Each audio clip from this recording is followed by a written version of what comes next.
selamat pagi semuanya. Selamat pagi. Selamat pagi.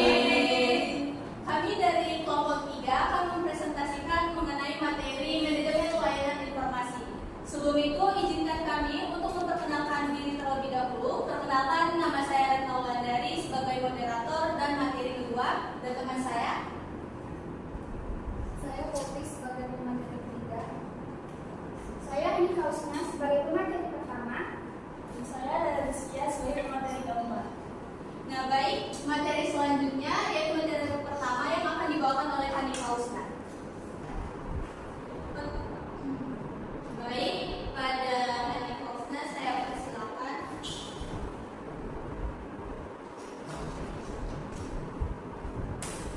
Nah, di sini saya akan menjelaskan tentang pengertian layanan informasi.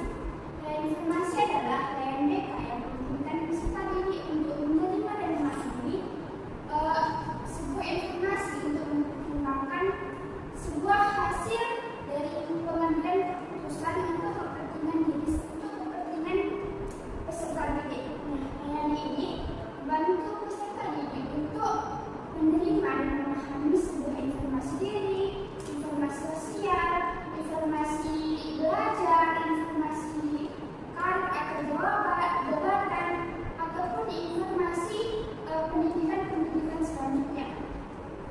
Nah, ada juga alasan pertama mengapa informasi perlu diselenggarakan, perlu kita lakukan dan perlu kita pelajari. Yang pertama ada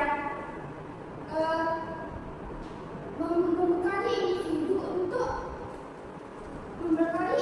dalam berbagai pengetahuan tentang lingkungan yang diperlukan untuk menemukan suatu masalah dalam lingkungan sekitar itu, dalam lingkungan sekitar, dalam lingkungan pendidikan maupun lingkungan sosial dan budayanya. Nah, alasan kedua ada memungkinkan individu untuk menentukan suatu arah tujuan hidupnya atau kemana yang dia akan pergi setelah ini. Nah, alasan ketiga adalah setiap individu adalah unik. Keunikan itu membawa mereka ke pola-pola pengambilan keputusan untuk berbeda-beda, tetapi aspek kepribadiannya masing-masing gitu. Nah, selanjutnya ada jenis-jenis layanan informasi. Yang pertama, alat layanan mereka ini mempunyai 3 jenis layanan informasi. Yang pertama ada informasi pendidikan, yang kedua ada informasi jabatan, dan yang terakhir ada informasi sosial dan budaya.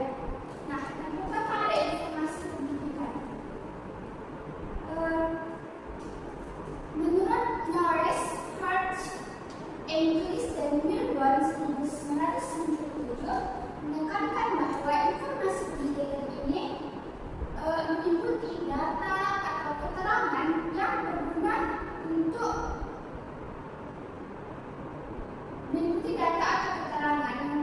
untuk kesempatan atau syarat yang berkenaan dengan jenis-jenis pendidikan atau pekerjaan yang ada dari sekarang ataupun yang akan datang. Nah, terus menurut identifikasi mereka, tingkat-tingkat informasi pendidikan ini memerlukan informasi yang kayak kita masuk sekolah, pertama masuk SLTP atau kita sekarang dengan SMP, SLTA maupun masuk perguruan tinggi. Nah, yang pertama ada masuk sekolah. Saat masuk ke sekolah, informasi yang akan diberikan ada jam-jam belajar, kegiatan-kegiatan pembelajaran yang ada di kelas itu, terus dengan disiplin yang ada di kelasnya. Nah, yang kedua ada memasuki SLTP atau disebut dengan SMP.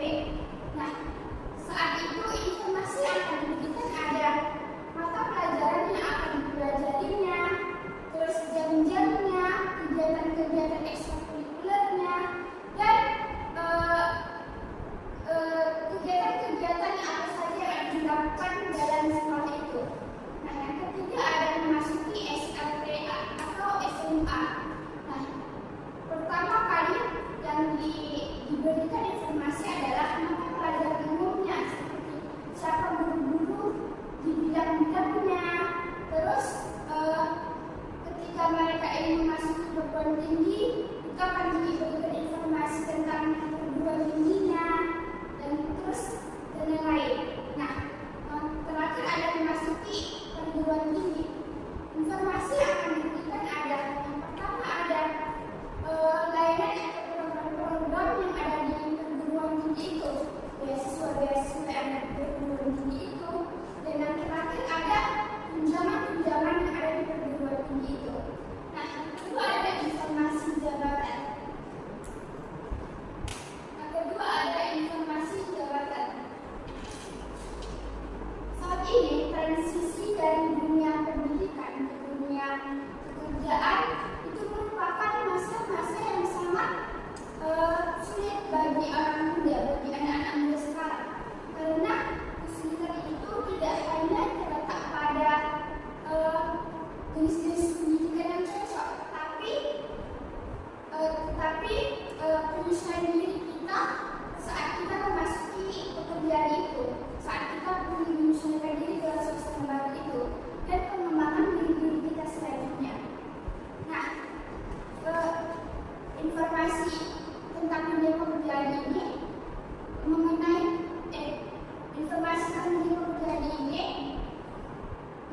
tentang jenis-jenis pekerjaan di masyarakat, mengenai profesinya, mengenai kesiapan-kesiapannya, atau mengenai persyaratan-persyaratan yang ada dalam pekerjaan itu, dan mengenai prospek masa depan atau jenis-jenis yang ada di masyarakat itu. Nah, yang ketiga ada informasi sosial budaya yang akan dijelaskan oleh teman saya yang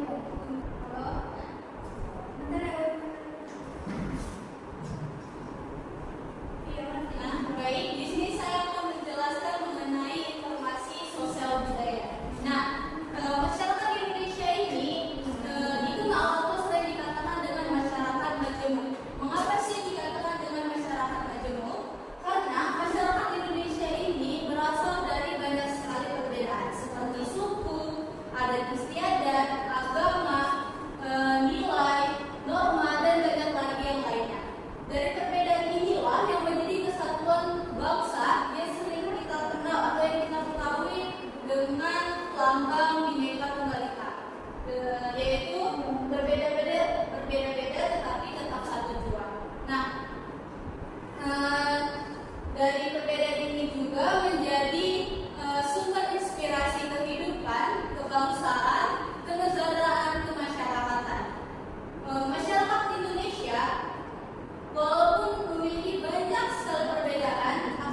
Islam, Kristen Protestan, Kristen Katolik, Hindu, Buddha, dan Konghucu. Nah, walaupun berbeda-beda kepercayaannya, masyarakat Indonesia ini mampu bertoleransi dan menghargai kepercayaan yang lain dan mempercayai kepercayaannya masing-masing.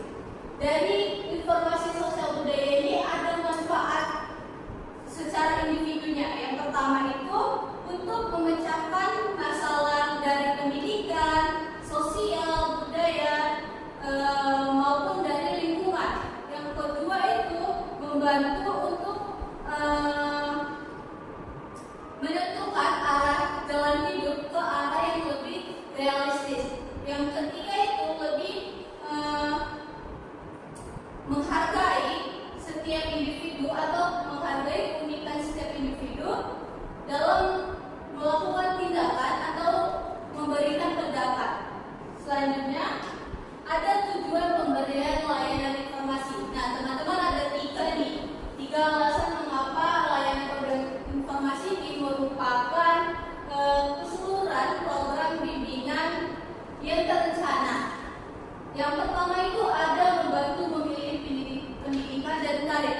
Contohnya itu teman-teman siswa sekolah menengah ke atas yang mau tamat nih pasti bingung kan mau melanjutkan ke bidang pendidikan yang sangat tinggi ataupun melakukan pekerjaan.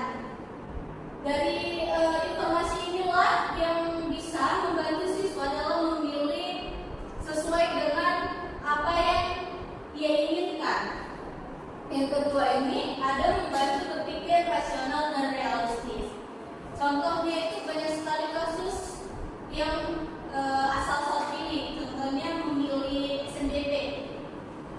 Banyak sekali siswa yang asal pilih atau mengikuti temannya. Contohnya si A ini dia kemampuannya berada pada di MIPA lah. Dan si B ini kemampuannya pada olahraga, tetapi karena temannya mengambil MIPA dia ikut-ikutan. Tentunya itu salah ya. Jadi dari informasi ini juga membantu berpikir realistis. Realistis itu seperti seharusnya dia mengambil sesuai dengan kemampuannya diri sendiri. Yang ketiga itu menyadarkan akan hal-hal yang tepat. Nah, setiap siswa pasti, jangan siswa, kita semua pasti punya perencanaan dan ini yaitu cita-cita teman-teman. Nah, akan tetapi ia harus siap, kita ini harus siap untuk kedepannya atas perubahan zaman karena teknologi yang semakin lama akan semakin maju sehingga perubahan zaman itu akan semakin cepat. Selanjutnya materi mengenai metode layanan informasi di sekolah akan dibawakan oleh teman saya, Poppy.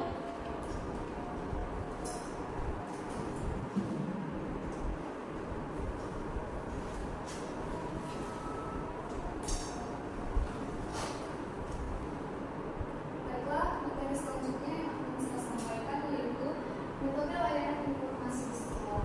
Metode layanan informasi di sekolah adalah suatu cara atau teknik yang digunakan oleh guru BK atau guru konselor dalam menyampaikan berbagai informasi yang dilakukan kepada siswanya. Nah, informasi yang disampaikan ini dapat berkaitan dengan karir, pendidikan, sosial, kesehatan, dan perkembangan diri individu. Nah, metode layanan informasi di sekolah ini bertujuan supaya siswanya ini memiliki pemahaman yang lebih baik untuk membuat suatu pendapat dan untuk merencanakan masa depannya dengan cara dia sendiri dan tanggung jawab atas urusannya itu. Jadi metode layanan informasi di sekolah ini menjadi seperti jalan bagi seorang guru BK atau guru konselor untuk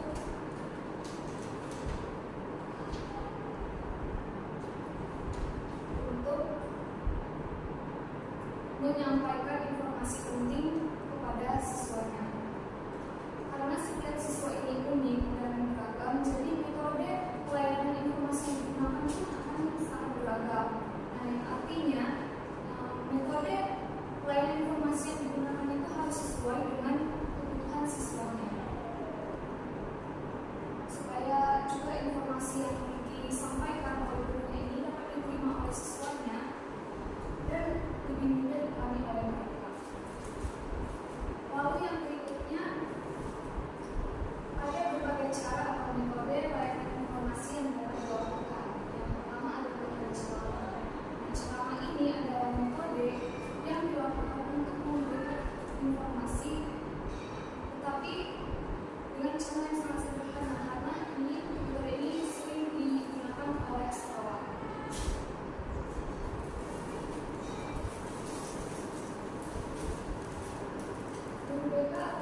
contoh dari metode layanan ini adalah saat sosialisasi SNBP dan SNBT. Jadi gurunya itu memberikan layanan informasi atau melakukan ceramah kepada semua siswa kelas 12 tentang apa saja jalur masuk perguruan tinggi. Jadi itu termasuk seperti apa aja persyaratannya, cara daftarnya bagaimana, dan juga bagaimana cara belajar yang efektif untuk mengikuti SNBP tersebut. Nah, selain itu, misalnya guru BK melakukan ceramah, jadi ada sebagian siswa yang dia itu malah merasa ngantuk. Nah, jadi penting sekali bagi guru BK untuk menyampaikan suatu ceramah atau informasi itu dengan cara yang menarik supaya mereka itu tidak bosan dan informasi yang diberikan juga dapat diterima baik oleh mereka.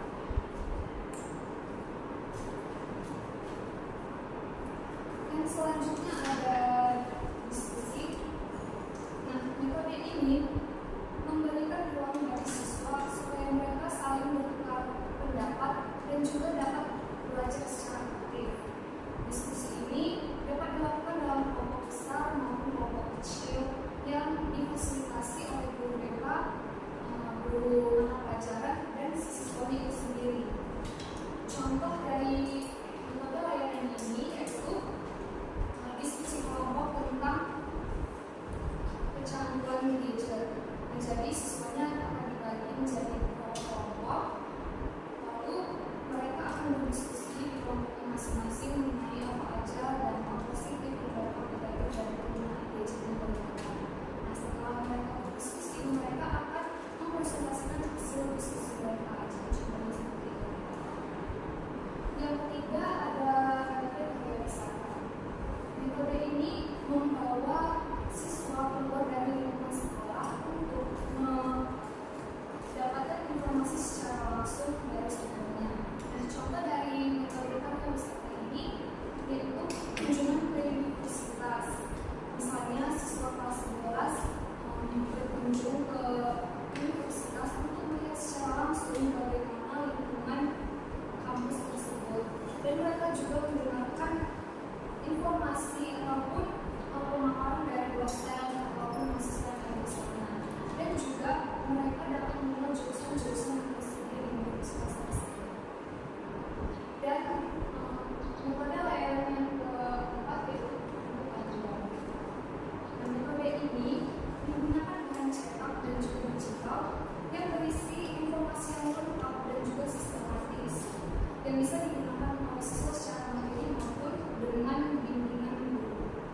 Nah, contoh dari metode layanan ini yaitu panduan memilih jurusan berdasarkan minat dan bakat siswa.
Biasanya hal ini dilakukan dalam sesi konseling perorangan, dan informasi juga bisa datang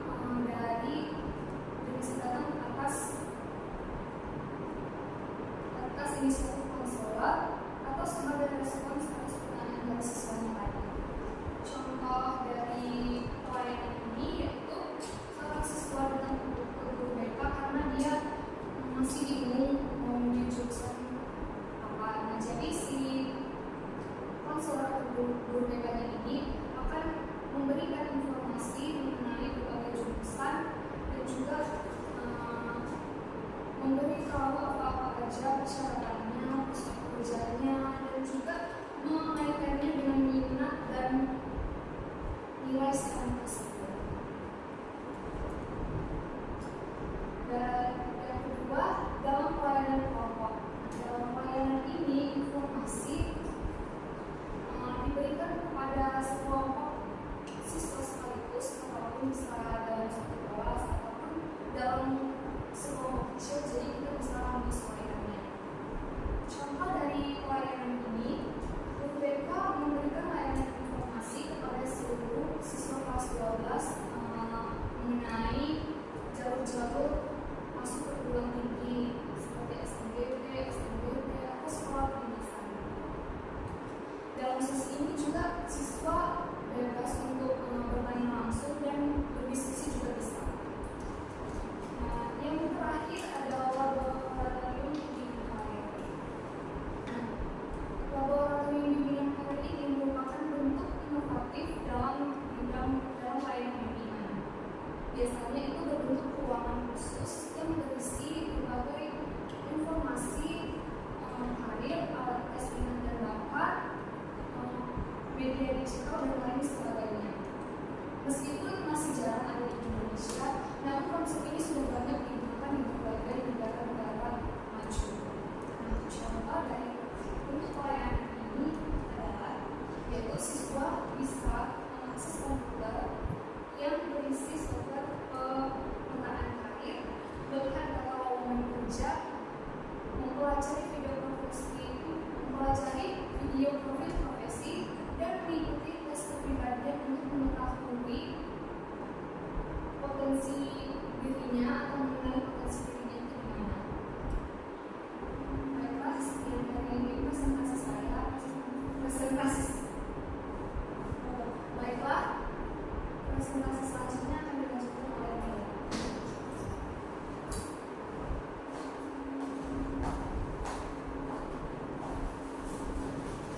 Baik, saya akan melanjutkan materi yang selanjutnya, yaitu pengumpulan dan informasi. Nah, agar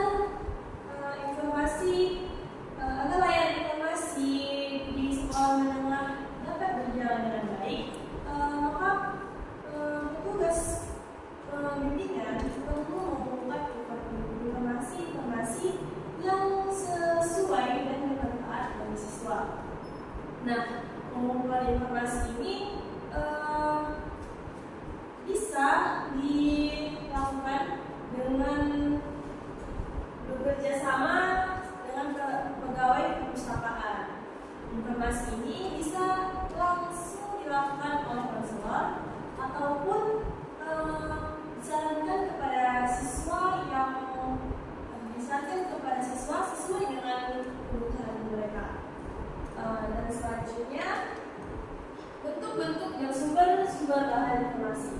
Bentuk konkret bahan informasi dapat berupa 4 macam, yaitu lisan, tulisan, audiovisual, dan isi program komputer. Nah, bentuk pertama adalah bentuk lisan. Contohnya itu seperti seorang alumni yang datang ke sekolahnya untuk berbagi pengalaman dunia perkuliahan kepada adik-adik kelasnya yang mungkin nantinya dapat membantu adik-adik kelasnya itu untuk mengetahui bagaimana dunia perkuliahan itu, apa saja organisasi perkuliahan, ataupun apakah cara belajar di perkuliahan atau biasanya itu sama atau berbeda seperti itu. Nah, contoh kedua ada tertulis atau bentuk tulisan, yaitu contohnya seperti buku pedoman tentang panduan memilih jurusan kuliah yang ada di perpustakaan. Nah, tentunya kan buku ini sangat bermanfaat nih bagi siswa-siswa sekolah tersebut untuk memilih jurusan mana nih yang bakal sesuai sama dia, jurusan mana yang mungkin dia tertarik atau apa. Dan bentuk ketiga adalah audiovisual, yaitu contohnya seperti video edukatif tentang misalnya tentang pemahaman pentingnya menjaga kesehatan mental. Nah, dan yang terakhir adalah program komputer, yaitu contohnya aplikasi yang bisa digunakan siswa untuk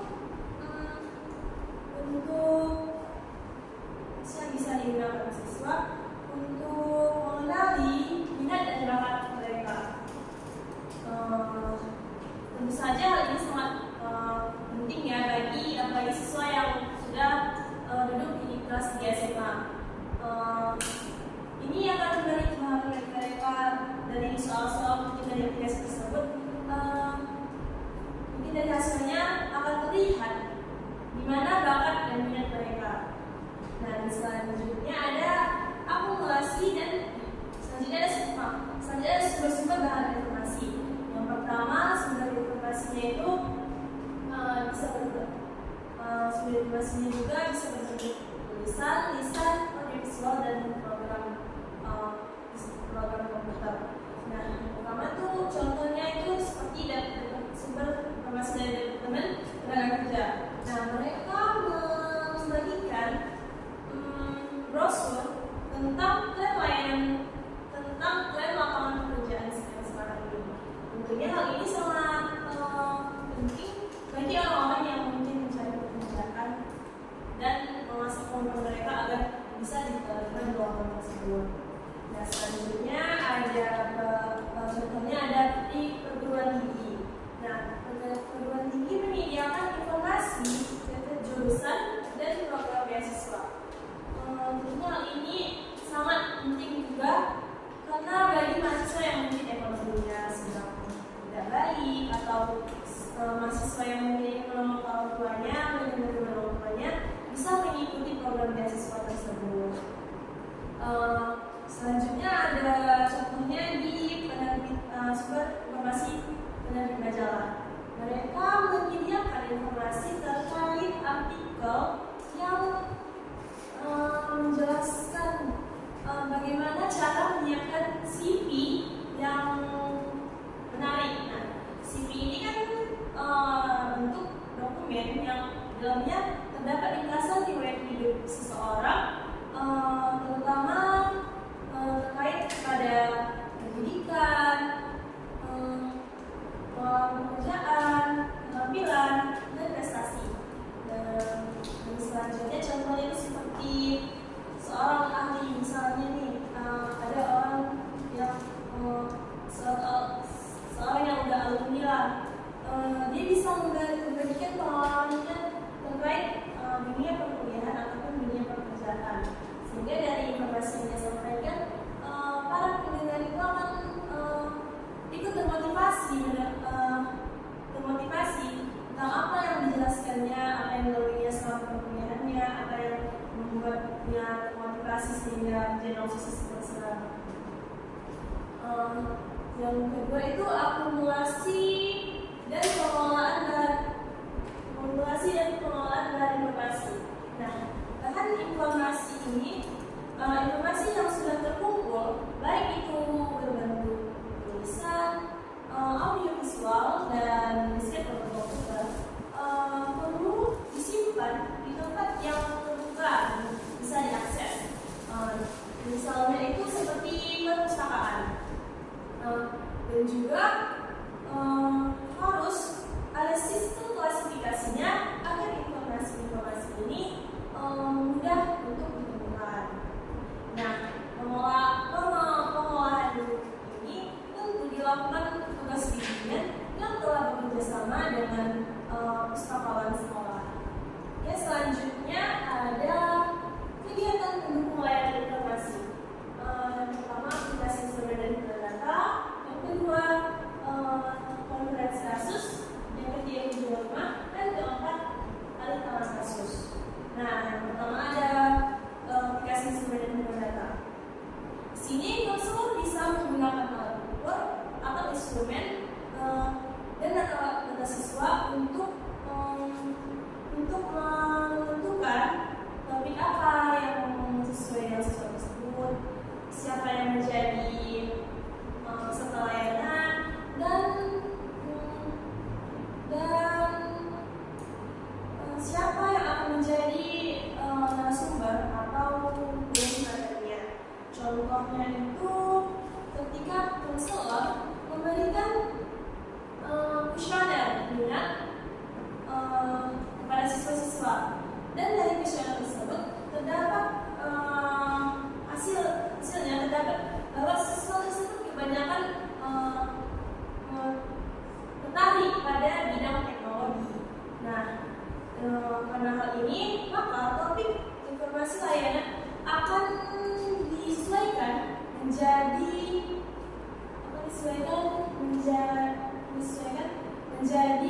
misalnya karir di bidang teknologi gitu. Terus untuk yang kedua, konferensi kasus. Konferensi ini melibatkan pihak sekolah dan masyarakat, contohnya seperti kepala sekolah, guru, orang tua, dan masyarakat lainnya. Tujuannya untuk menetapkan topik informasi yang sesuai dengan siswa, siapa peserta dan penyaji materinya, serta waktu, tempat, dan rencana kegiatan tersebut. Nah, contohnya itu seperti diadakannya rapat untuk menentukan layanan informasi bagi kelas 12. Terus dan dari rapat tersebut disepakatilah bahwasanya untuk kelas 12 ini akan membahas jalur masuk dunia perkuliahan dan dunia kerja. Serta pihak sekolah akan mengundang alumni dari sekolah tersebut sebagai narasumbernya. Dan yang ketiga adalah kunjungan rumah. Nah, kunjungan rumah ini bertujuan untuk memahami peserta didik atau siswa dan juga mendapatkan dukungan dari orang tuanya. Contohnya itu seperti ketika seorang konselor datang ke mahasiswa yang jarang sekali mengikuti layanan bimbingan. Nah, ternyata setelah diselidiki, siswa tersebut tidak memiliki akses internet di rumahnya. Nah, karena hal ini, maka layanan bimbingan akan diubah menjadi layanan yang berbasis data agar siswa tersebut dapat mengikuti layanan bimbingannya. Dan apabila hal ini juga sangat sulit dilakukan, maka pihak sekolah akan mengundang orang tua siswa tersebut berdiskusi tentang hal ini agar menemukan solusi yang lebih tepat seperti itu. Yang keempat adalah alih tangan kasus, yaitu kadang kan kita menemui nih, kadang siswa ingin memahami informasi lebih dalam lagi dan menghubungkan informasi-informasi tersebut dalam permasalahan pribadinya. Dan di sini konselor harus menyediakan layanan tambahan untuk siswa tersebut serta ataupun menghubungkan siswa tersebut ke pihak yang lebih kompeten. Nah, contoh kasus di sini seperti seorang siswa yang ingin mendalami jurusan psikologi setelah ikut layanan, dan di sini konselor harus memberikan bimbingan pribadi ataupun menghubungkan siswa tersebut kepada psikolog pendidikan.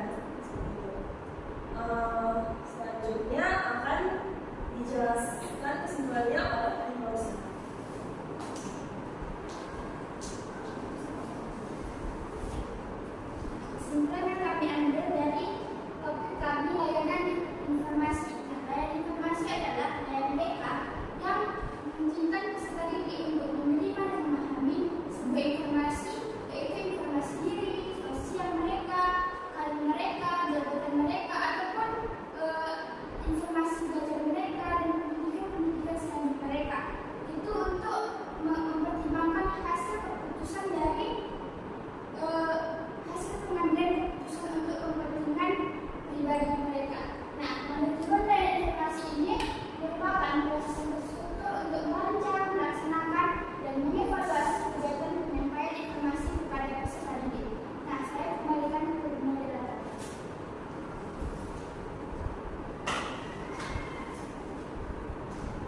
Tiga. Inilah presentasi kami. Jika teman-teman ada pertanyaan mengenai materi yang kami jelaskan, kami persilakan. Baik, pada Pedi kami persilakan. Terima kasih. Saya Febriana dari kelompok 4 mau nanya bagaimana sih penggunaan teknologi informasi dapat meningkatkan efektivitas layanan informasi di sekolah. Terima kasih. Terima kasih Pedi atas pertanyaannya. Selanjutnya apakah ada pertanyaan lain? Ya, Tessa kami persilakan. Perkenalkan, nama saya Tesalonika dari kelompok 1. Pertanyaannya, apa saja kesulitan yang mungkin dihadapi staf bimbingan dalam mengumpulkan bahan informasi yang relevan untuk siswa? Terima kasih. Terima kasih Tessa. Selanjutnya ada yang ingin bertanya kepada Alia, kami persilakan. Baiklah, terima kasih. Pertanyaannya, apa yang harus diperhatikan dalam proses evaluasi manajemen layanan informasi untuk memastikan bahwa siswa mendapatkan informasi yang tepat dan berguna? Baik, terima kasih atas pertanyaannya. Kami akan menjawab pertanyaan dari teman-teman sekalian. Nah, baik, pertanyaan dari Baby akan dijawab oleh teman saya, yaitu Naila Rizky.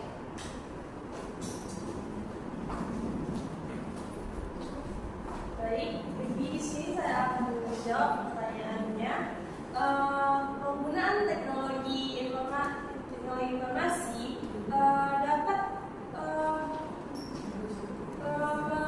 mempermudah layanan informasi, akses layanan informasi di sekolah dengan cara itu dengan misalnya platform digital, bisa berupa aplikasi atau situs web yang dimana siswa dapat mengakses itu kapanpun dan dimanapun, serta mendapatkan data yang dibutuhkan siswa. Nah, yang contoh berikutnya adalah analisis data. Nah, teknologi yang dapat digunakan untuk menganalisis kebutuhan siswa sehingga layanan dapat disesuaikan dengan lebih tepat. Sekian, apakah ada yang ingin ditambahkan? Baby, saya silakan. Baik, jawabannya saya terima dan bagus sekali. Terima kasih kelompok 4. Baik. Iya, Pak. Salah. Maksudnya kelompok. Terima kasih kepada kelompok. Ya, sama. Baik, selanjutnya saya akan menjawab pertanyaan dari Tessa ya. Tadi pertanyaannya, apa saja kesulitan yang mungkin dihadapi oleh staf bimbingan dalam mengumpulkan bahan informasi yang relevan untuk siswa. Nah, menurut kami ini biasanya kesulitan yang sering dialami itu seperti kurangnya keterbatasan sumber daya, di mana staf bimbingan ini kurang sumber daya seperti buku, jurnal, informasi yang terbaru. Nah, selanjutnya dalam kerjasama tim, seperti contohnya sekolah saya nih. Sekolah saya ini kurang sekali dalam kerjasama tim staf sekolah dengan staf BK-nya, sehingga sulitlah untuk memberikan informasi yang relevan untuk siswa. Apakah bisa diterima jawabannya pada Pak Desa? Baik, jawabannya dapat diterima.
Cut. Baiklah, saya akan menjawab pertanyaan dari Anda. Pertanyaannya tadi, apa yang harus diperhatikan dalam proses evaluasi manajemen layanan informasi untuk memastikan bahwa siswa mendapatkan informasi yang tepat dan benar? Nah, dalam proses evaluasi manajemen layanan informasi, ada beberapa hal yang harus diperhatikan. Yang pertama, mengevaluasi apakah informasi yang disampaikan masih relevan dan sesuai dengan kebutuhan siswa. Yang kedua, dengan mengumpulkan informasi untuk menilai sejauh mana informasi yang diberikan dapat membantu siswa tersebut. Dan yang ketiga, dengan memastikan tujuan layanan informasi tercapai seperti membantu siswa dalam pengambilan keputusan yang baik. Sekian dari jawaban saya. Bagaimana dengan Anda? Terima kasih, jawabannya dapat mudah dipahami dan dapat diterima. Saya kembalikan ke kamera.